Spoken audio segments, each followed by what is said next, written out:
coffee maker for less than $50, or you probably already have one that doesn't have all the gizmos. And what you do is for $12 to $13 online, you can buy a smart plug that interfaces with Alexa, and we ask her to start brewing the coffee. No. Right? Really? It's a way to save money, make your old coffee maker really smart. Make your coffee maker great again. Thank you. Pete, that's exactly what it's all about. And then we love, as you know, Black Rifle Coffee out of Texas. These are veterans behind this company.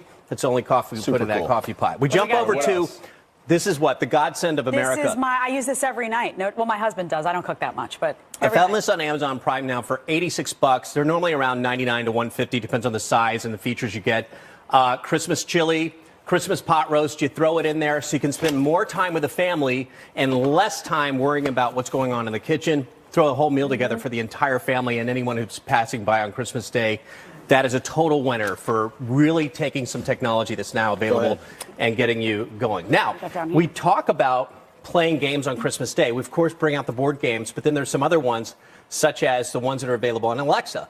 Most games you think about with technology take us away from one another. But then there are some games that really bring us together, such as this one, if she'll do it. Alexa, play true or false. Alexa, play true or false. All right, so this is one of like 3, 4, 5 great games that we're going to list online that really get the family going. So this brings in every member of the family. This is, by the way, sort of like playing fake news. Yes. Sorry, I missed that. Do you want to play vocabulary? Okay. Alexa, stop. We got a lot going on. Right. So, but she works when there's not a lot going on. So true or false for family. We love you. Want us to Love you all that we questions and keep it free? Love you all that we do. we got popcorn over here. Let me tell you what's great about this. So this is the most high-tech popcorn bowl you'll ever find. So forget the popcorn maker. This is a Salisbury in any color, and it's all silicone. You put it in the microwave. You can put butter on the bottom. You can put oil if you want. Or you can just do it dry. And that's a new technology that now lets us cook popcorn in the microwave and use carry it right away. Hang tight. Love it. Alexa, stay quiet. We'll be back with more Fox Merry News Christmas. on the back end of this. We're here tonight. That's enough. So, Mr. President, President Trump, if you want to open the government, you must abandon the wall. Plain and simple. It's the wall shutdown. That's what this is. Is the wall ever going to happen or not? The president is prepared for a very long government shutdown. So, Senator Schumer, we're not going to abandon the wall. We're going to build the wall. We got a high-profile game of chicken. It's not really about border security. It's about a power struggle. And I think that's really dangerous. The right-wing talk radio circuit blasts him. He gets spooked. And next thing you know, we're heading for a government shutdown. If they don't like the results of something, then their answer is to blame somebody. It is ridiculous. Thomas is looking to throw. He's got a receiver. Open to the end zone. It's Asbury. And it's a touchdown. And 2 little boys get a big surprise from their Navy dad just in time for Christmas.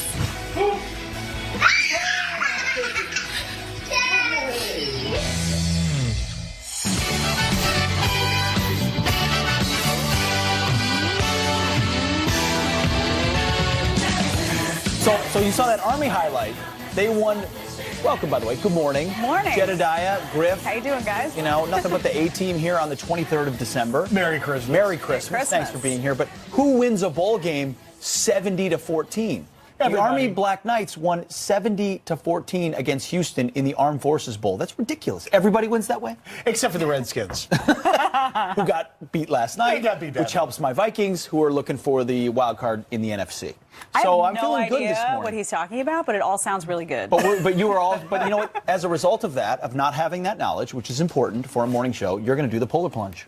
Oh, yeah, I am going to do the polar plunge. I'm going to go down that slide into that freezing ice like a boss. Like a boss. As Dr. Bennett said, in and out. There's a live look at it. The water's actually looking chilly. I think Dave, our stage manager, is putting more ice in there to make it even more pouring ice in there. Something. Miserable. But alas, not a there nice is person. News upon us. There's a shutdown going on now. We're into hour 32. No deal in the partial government shutdown. That's right. Do we have the 24 countdown? Look at that. Like, some people are sad about that. Other people want to watch that clock go up, up, up, up, up. until a wall is built. That's the idea. This is a wall shutdown. And President Trump tweeting that yesterday, he said, I won an election said to be one of the greatest of all time based on getting out of the endless and costly foreign wars and also based on strong borders, which will keep our country safe. We fight for the borders of other countries, but we won't fight for the borders of our own. Jedediah, he's reiterating a simple point, but sometimes the most simple of points are the ones Washington cannot figure out. I think everybody's in shock because it's been a long time since they saw a politician who actually did what he said he was going to do. Mm-hmm. I think they're all really, really surprised. But, Democrats are not having it, and they are responding with a lot of, let's take a look. It will never pass the Senate. Not today, not next week, not next year. So, Mr. President, President Trump, if you want to open the government, you must abandon the wall. Plain and simple. But we're not going to build this stupid vanity wall of Donald Trump with U.S. taxpayer dollars. It appears Democrats may not have been paying attention during that campaign in 2016 because the president talked a lot about that. Listen. My plan begins with a strong border. The Trump administration will also secure and defend the borders of the United States. We have to have strong borders. Countless innocent American lives have been stolen because our politicians have failed in their duty to secure our borders. If we didn't bring up illegal immigration, you wouldn't even be talking about it now. We're building a wall. We're going to have a border. And people are going to come into our country, but they're going to come in through a legal process. Yeah, we are actually, as a nation, litigating the sovereignty of our country, whether borders truly matter. Our universities are infected by this idea that we're all global citizens and internationalism is the way of the future and globalism.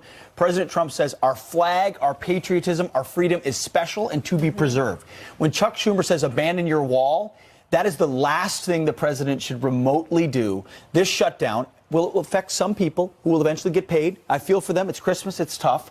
But ultimately, it's worth the down payment on security for our borders. And listen, I blame the congressional Republicans. Oh, yeah. Like a lot as well. They spent 2 years fiddling away an opportunity to fund $5 billion for a wall. And so right now we're litigating $3, $4, $5 billion, which isn't the full wall, but a real down payment. Now's the time to fight. And the folks that voted for the president who said that on the campaign trail are right there with it. It's true. And there's a lot of people that have been saying, should he dig his heels in? Should he not dig his heels in? We actually have President Reagan's son. I don't know if you guys can pull that up. Yep, Michael Reagan. Yep. Saying, hey, at POTUS in 1986, my father made a deal with the Democrats, amnesty for border security. My father's still waiting. You have no choice. It's now or never. Hashtag build the wall now. So he's articulating that point that so many people have been making, which is if you wait, it's never going to get done. If you don't dig in your heels now, it's never going to get done. President Trump listening to a lot of people across the country who care about border security and saying, you know what? Republicans kick this can down the road all the time. The buck stops with me. Well, the tweet from Michael Reagan also really brings in focus the fact that President Trump has a core part of his base, of his voters that wanted this, that if he moves now, if he caves, as some say, on this shutdown, it could be politically bad news for him. Yeah, it was his signature issue. He can't, if there's one issue that he cannot cave on, it's immigration. He ran on that. That's why people went out and voted for him. People who were passionate about securing the border, who were passionate about the humanitarian crisis on the border said, this is our guy. And he knows he owes them the responsibility of fulfilling that campaign promise. Bingo, bingo, bingo. I will say, so 86 to 96,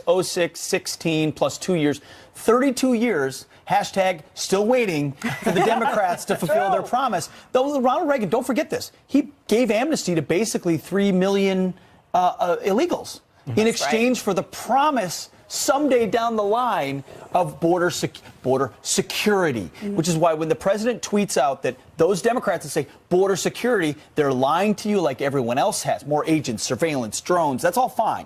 But without a physical barrier, not a fence, a real wall, all those other things can be taken away or are not as effective. That's what's being litigated right now. If you don't get that money up front, you lose this debate. And you've been writing to us here. Here's some of our viewers saying, let's see, this is a Twitter to us. Yep, I'm old enough to remember that deal. We gave full amnesty to 3 million illegals, as you mentioned, Pete, and got no border security. Here we are again, only with 11 million illegals. Fool me once, you know how that ends. Hashtag go fund the wall. That's right. An email from Craig said we absolutely need to finally take a stand for the building of our southern border wall as part of a total border security package.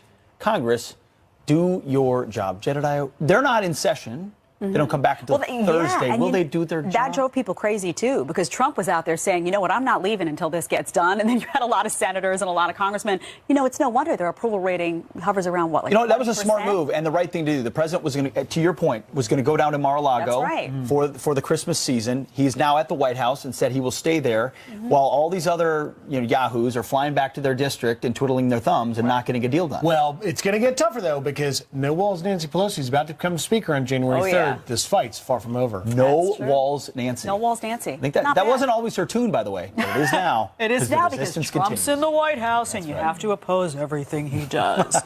All right, we're going to turn now to some headlines for you. We begin with a Fox News alert.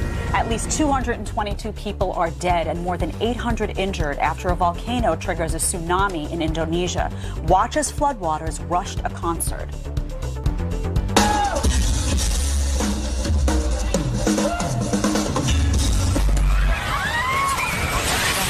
Terrifying. 2 band members and their manager died and dozens are missing. Greyhound is telling bus passengers how to push back against immigration agents doing inspections. According to the Washington Post, the bus line recently updated its online travel information and posted signs at some stops explaining how passengers can file civil rights complaints. The company is calling it an act of transparency to respect customers' dignity, privacy, and safety. The Trump administration is pushing back against reports the president plans to fire Federal Reserve Chairman Jerome Powell. Treasury Secretary Steve Mnuchin tweeted President Trump told him, quote, "I never suggested firing Chairman Jay Powell, nor do I believe I have the right to do so." Powell is facing scrutiny over the Fed's decision to hike interest rates. A police officer saves the wedding day in New York. A bride and groom driving to town hall crashed. No one was hurt, but the car broke down. So responding officer Cody Matthews drove the couple and their 2 kids to the ceremony. Officer Matthews even stuck around to sign their marriage certificate as an official witness. Wow. That's pretty cool. That's cool. Stuck around. Making the best out of a rough day. That's true. Optimism for the holiday season. He's about as official of a witness as you could get. That's true. A guy in uniform. That's 100% true. I drove you there. You talk about it happened. You talk about holiday optimism. There's a new Christmas poll out. Yes. Holidays are fun again. They are up 20%. So this is actually really interesting. Yeah. So the same poll was taken in 2010, taken now, and they asked Americans, "Are your holidays, Christmas? Are you having fun?" In 2010, unfortunately, sort of sad, 38% of Americans said they were having fun during Christmas. Today, that number is 58%. Yep. We're making Christmas great again, it appears. Yeah. That's a real move. Jedediah, that's 20 points. Yeah, that's you know why? It's because people have money. Because people have money in their pocket. And when you go through a holiday season, things get expensive. You want to buy gifts for your family, for your parents, for your kids. And with the economic boom, people have more money in their pockets. So they're not as stressed out. Holidays are stressful. Now, 38% are saying they're stressful. 2010, 59%. So the exact opposite. This is due to the economic boom that people are finally having money in their pocket. I tell you, if you don't have money in your pocket, you can't worry about anything unless you worry about that first, right? Putting food on the table and having money in your pocket. Everything else comes second. As an observation, I don't think President Trump was in office. It was the other guy, Barack Obama, in 2010, was it not? It was 2 years into his own presidency, which means after 2 years, you get the blame or the credit for what you've done in those 2 years. And if people are not optimistic in 2010 and they are today, that might tell you something. Although I'll say this, Griff is never stressed, though, and always fun. That's true. I like that. It's true. It's My poll numbers are up. Your poll numbers are really consistent, and they're always up. Griff Jenkins. Good. No time for stress. Email us. Are you having more fun? Are you more stressed or less stressed? And why? Is it your pocketbook? Right. Is it your family? Is it Trump? What is it? Let us know why you're having more fun this holiday Christmas season. All right, emails, friends@foxnews.com. All right, moving on. Facebook now suspending 5 users accused of misleading voters during the Alabama Senate race. And behind the false flag operation were Democratic operatives. Andy McCarthy here to react, coming up next. And these two officers were about to shut down a flash mob, but what happened next? Well, that shocked everybody. Here we go. Get them off.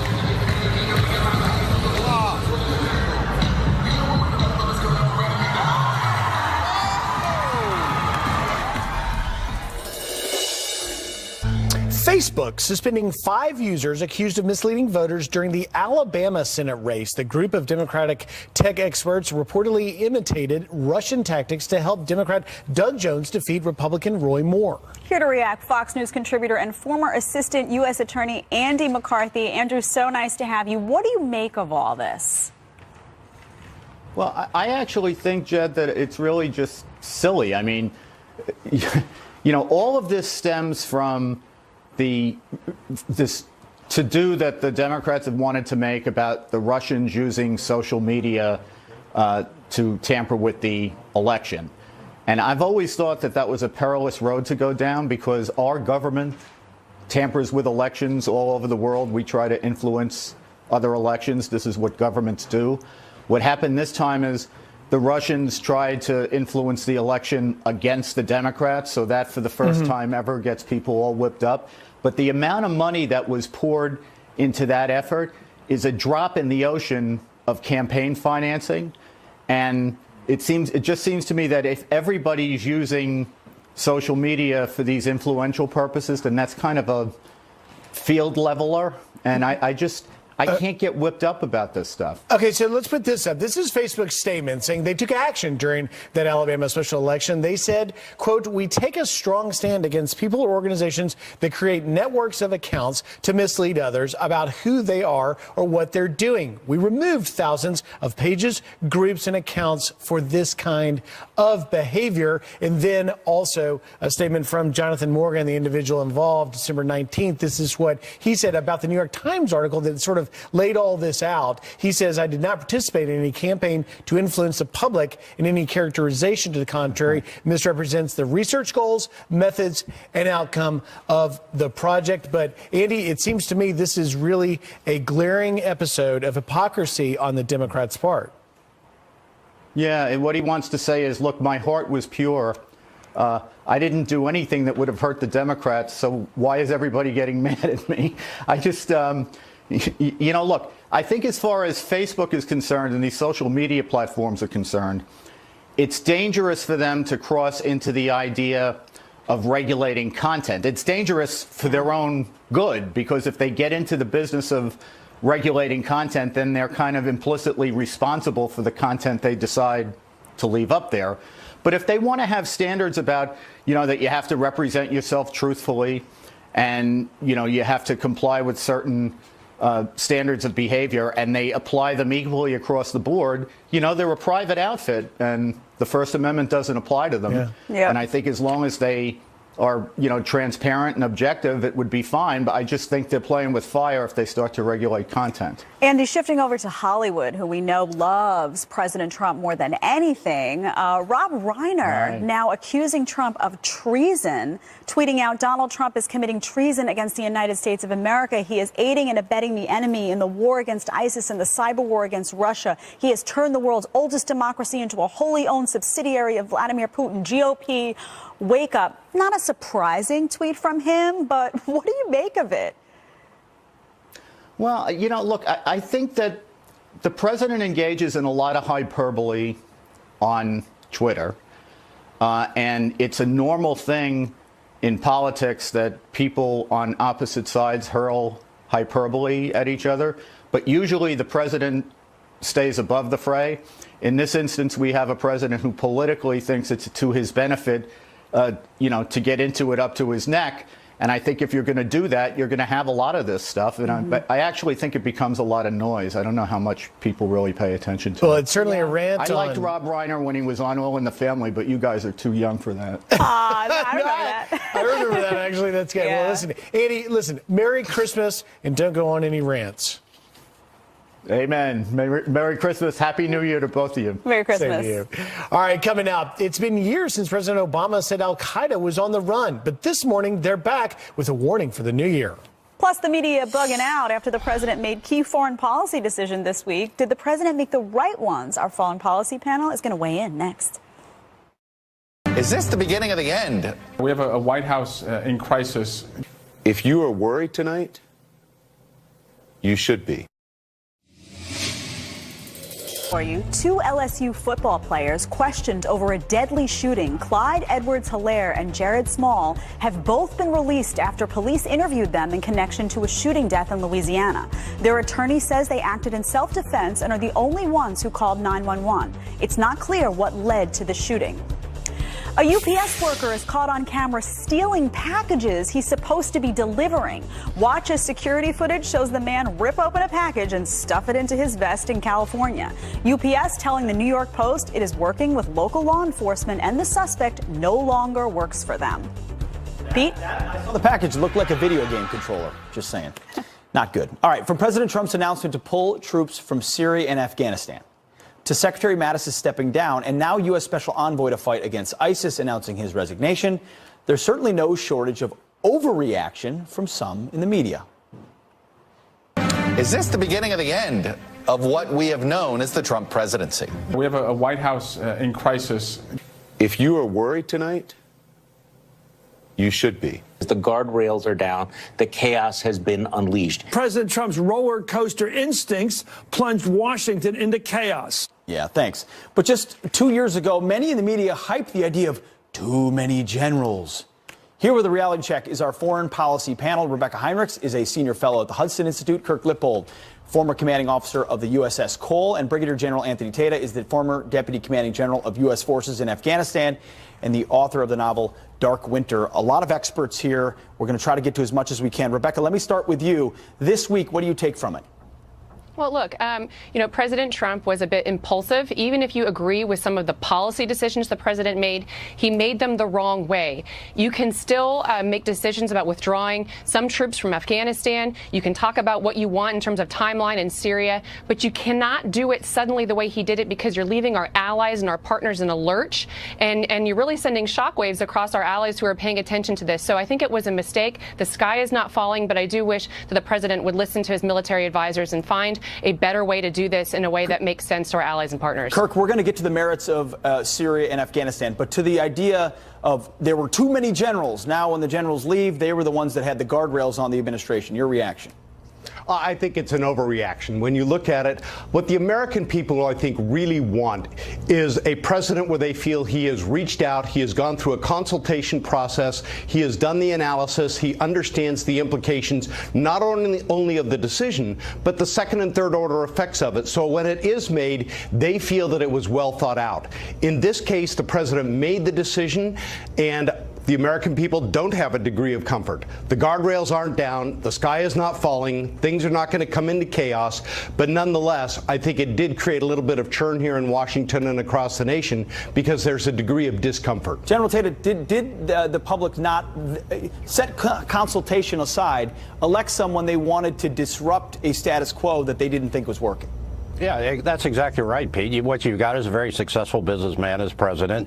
He seeks creative solutions to problems, and we've been, not great at transition operations from our combat operations over the last 30 years. And so what the president is looking to do, he's already worked a deal behind the scenes with Saudi Arabia, Jordan, and Israel that has formed an alliance. And now what we can do, and I'm sure this is part of the transition planning, is bring in private military contractors to shore up some of the security issues that are in eastern Syria. I've talked to my sources on the ground there. There's oil that is laying on the ground. There are private investors that want to come in and build a pipeline. And what you could do is secure that and find a way to, actually reimburse ourselves for some of these things that we're doing overseas.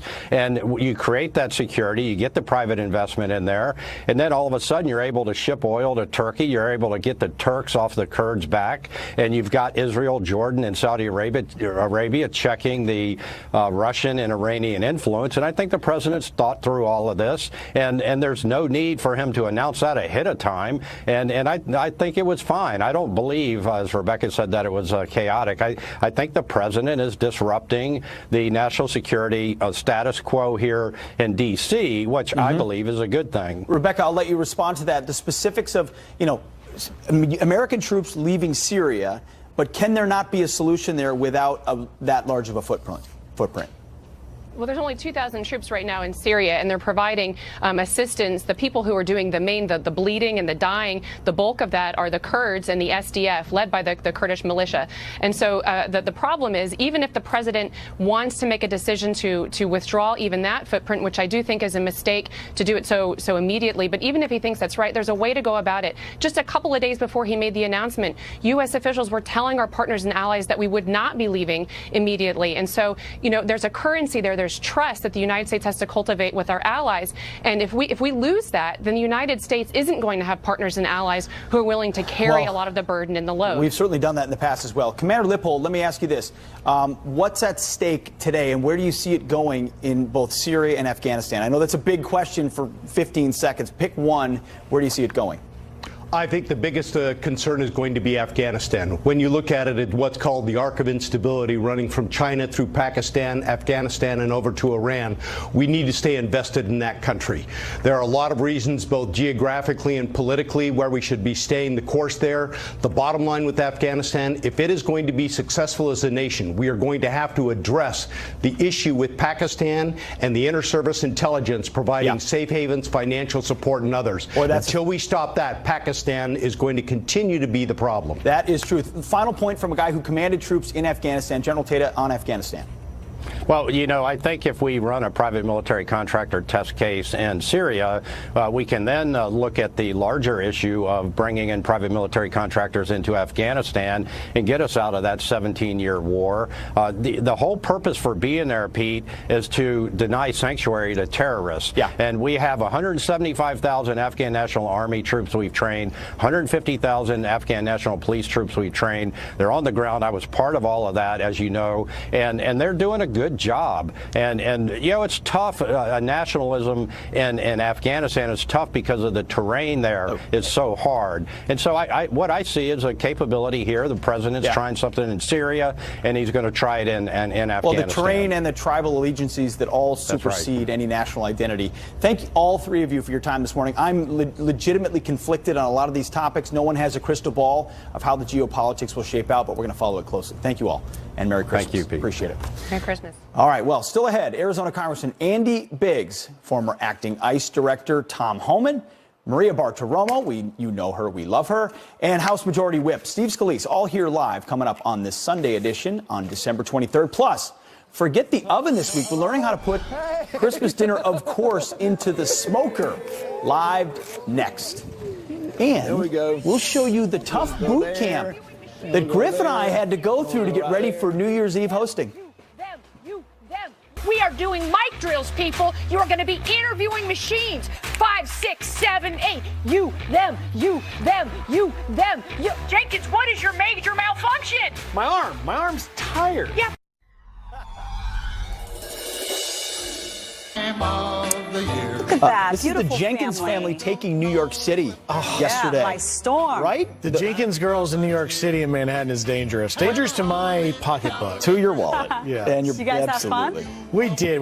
Listen, it's, my kids are a little bit older, and so when the prospect came up that Dad was going to be working in New York on Christmas, I'll be up here hosting on Christmas Day. They said, great, can we come? So it's a lot of fun. Well, they did, and I hope they come join us on the show. Yeah. They should. They should. Okay, that's a promise. But part of the reason you're here as well is that you'll be hosting for Fox News Channel on New Year's Eve from 8 to 10 p.m. with Carly Shimkus. With you. With me, and then I'm hosting with Kennedy from 10 to 1. You've been in Times Square before. I never have. But you've never hosted before, and I haven't hosted New Year's Eve before. So we weren't ready. We're not ready. I mean, it's a big thing to host New Year's Eve for the Fox News Channel. Now, Kennedy has hosted before, Jedediah. Yes. So she put Griff and I and Carly through a boot camp, a brutal hosting boot camp. Watch.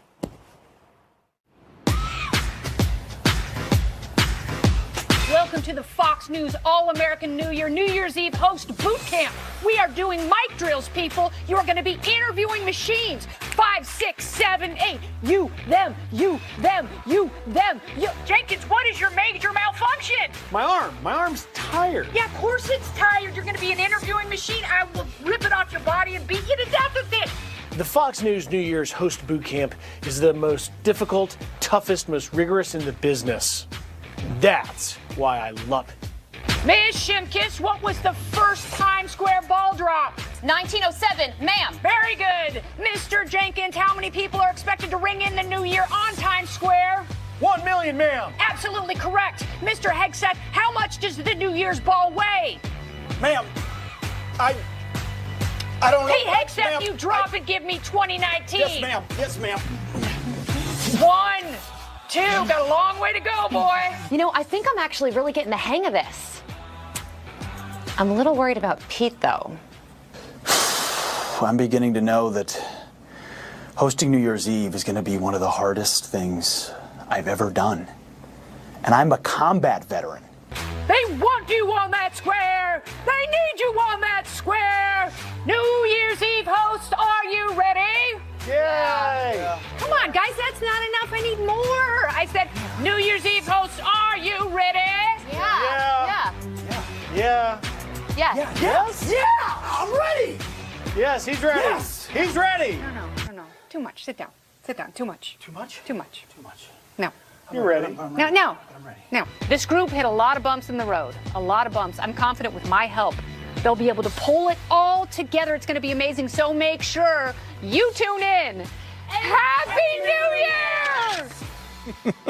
Wow. Now, you guys can't mess up because you're tossing to me. I'm going to be at Haven Rooftop. That's Don't right. forget, I will Jedediah's be there. going to So be if you there guys too. mess up, Cool. I'm in trouble. I'm so counting on nervous you. that Kennedy's going to put us through more boot camp. Yeah, I'm Kennedy sweating stuff. right now just remembering it. I am. Why? I am. He's breaking So out into be a part of our sweat. New Year's Eve coverage. I forgot it. Shame on me. Jedediah will be at the That's all parties, reporting from the parties for us. That's right. All American New Year basically taken over by Fox and Friends. That's right. Plus Kennedy. So if you love the mornings, you're going to love midnight. And I Join us on really- the Fox News channel. Really hope we have nice weather.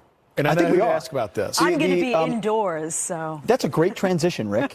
Rick, I don't care about the weather today. I want about New Year's at 11 o'clock. I'll work on that. It's too early to tell you. But if I had to say anything right now, I would say cold. Okay. How's that? Well done. All right, guys. Well, Christmas is just 2 days away. But if you're still nervous about getting everything ready and cooked perfectly for the family, our next guest says swap the oven for a smoker. Here with the ideas for a dadgum delicious Christmas dinner, chef and cookbook author John McLemore. Welcome back. Hey, Rick, I'm telling y'all, it is Christmas, and it is that not just the time of the year that you want to spend with family and friends, but we're going to show you folks how to do an amazing Christmas meal. Are y'all ready? Yes. Okay. So They want to eat. They want to eat. So we're going to take a whole beef tenderloin, and we're going to show you the simplest way to prepare this recipe. We're going to take some kosher salt, and you want to make sure you generously put the kosher salt on all sides. Then a little bit of black pepper. Okay, all of this is to taste. A couple of teaspoons, tablespoons, a little bit of garlic powder. You want to make sure you completely coat both sides of that tenderloin. Now here's where the fun begins.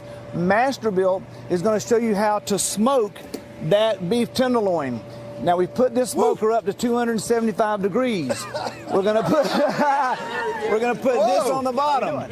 Okay. Of course. We're then going to show you this is what it's all about right there. There you go. Oh, man, that looks good. We're going to show you folks how to take this beef tenderloin, and you're going to notice we've got this cut and cooked up to about a good medium rare, but we're going to add a little bit of mayonnaise sauce. Keep cutting. So keep cutting. Yes, that's right. We're going to take the mayonnaise sauce. We're going to add your favorite 2 cups of mayonnaise with some red wine vinegar, a couple of teaspoons teaspoons of minced garlic. You want to blend that together. All right. You blend that together. Then we're going to show you how to take this beef tenderloin. Notice how we've got it to a good medium temperature. We noticed, but we'd like to taste. Yeah, we'd like to taste. We'd like Slice to taste, this up. John. Go for it. I This need you is to it. dip that into this mayonnaise sauce. Right there you go. You first. So you got beef tenderloin, there you go. Beef tenderloin. Wow. Blended with a little bit of mayonnaise sauce. And folks, let Masterbuilt, y'all ready to eat? Oh my God. Yeah. John, you bring the best stuff every time. Every time. So all right. for this Thanksgiving, allow Masterbuilt to help you do your recipe. Go to masterbuilt.com to get your favorite smoker. That's it. And smoke the beef And by the tenderloin. way, if you want it for Christmas as well, you said Yes. Thanksgiving. Yeah. Christmas. I did That's say it. Thanksgiving. That's it. That's I've all right. been here all week. We're going to eat it anyway. All right, Griff, send it back to you inside. John, thank you so much. Thank you. That looks so good. Pete got out there pretty fast. And of course, anytime there's a steak on the grill, you'll find Pete. All right, President Trump working to hammer out a deal with lawmakers as the government remains shut down. Arizona Congressman Andy Biggs was one of the lawmakers who met with the president for lunch yesterday. He'll join us live. And most kids hope to find a puppy under the Christmas tree. This morning we have both cats and dogs you can adopt this Christmas. I'm so excited. Coming up. Cuteness alert. Here we go. Look at them.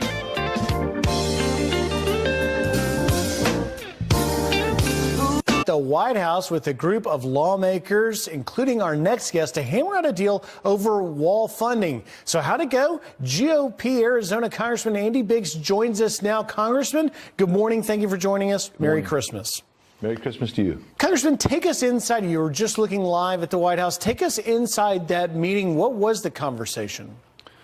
Well, let me just tell you that we had a good group of people around the table. Vice President, Senator Shelby, Senator Graham, Senator Mike Lee of Utah, myself, Mark Meadows, Jim Jordan, and Matt Gaetz from Florida. We had Mick Mulvaney. We had everybody, and Jared Kushner and the president, of course.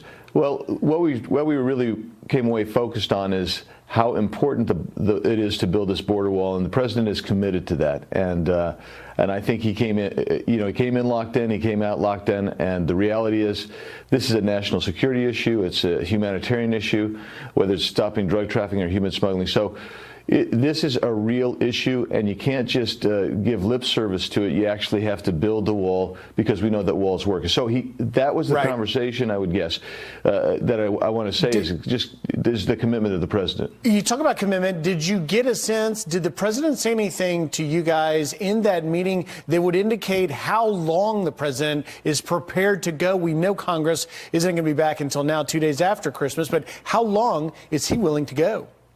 Well, I don't know that we specifically talked about timelines with regard to that. I think these shutdowns tend to have a cycle where everybody gets enthusiastic, then they get a little nervous, and then in the reality, if you look back to the Clinton Gingrich shutdown, Stephanopoulos himself said they were within 24 hours of President Clinton caving on that and going, but instead the Congress blinked. I think this is a tough one because Senator Schumer said he doesn't want to give anything to the building a wall, and that makes it very difficult. Are you concerned as a member of the House that if this lasts beyond January 3rd, when Speaker-designate Nancy Pelosi takes over, it's going to be more difficult to achieve the president's goals on border security?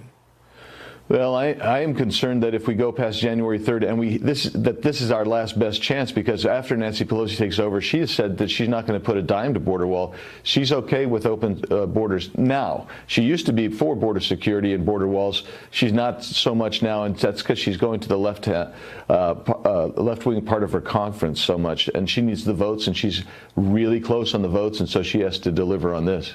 Going back into that meeting that you attended at the White House, did you get a sense whether or not the president is willing to meet? We're talking about roughly $3 billion difference to get there between the president's demand for $5 billion for wall construction to the $1.3 where this all started with an offer bipartisan manner. Is there a sense that the president would meet in the middle? Well, I don't, without getting into what the president's willing to do or not do, I will just tell you this, that meeting